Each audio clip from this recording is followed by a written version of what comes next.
Hey everyone, welcome back to the channel. In the last video, we explored how to use a PL/SQL Flex script in Hexagon EAM to update user-defined fields in both R5 events and R5 activities tables based on the event class.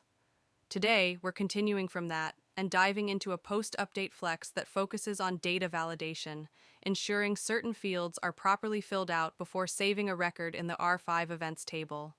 You'll find a demo of how this script works later in the video, so stick around for that. Let's walk through it. As always, we start with the declare block, where we define three variables.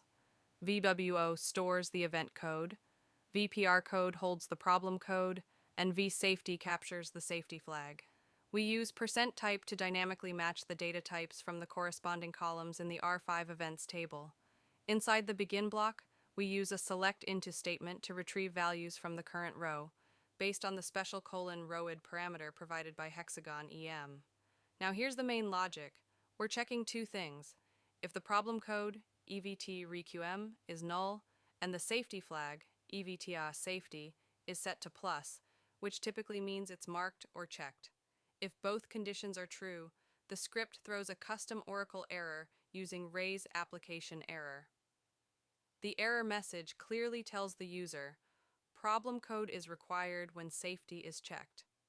This is super useful for enforcing business rules and making sure critical safety-related information isn't missed during work order updates.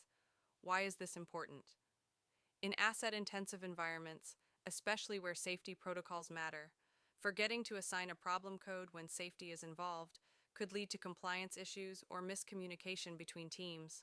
This Flex ensures your data stays clean and meaningful. You can think of it like a backend validator that automatically kicks in when users make updates, without needing any front-end customization. Just like before, always test Flex scripts in your dev or test environment before deploying to production.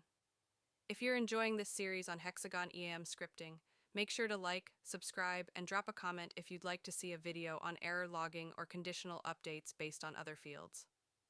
Thanks for watching.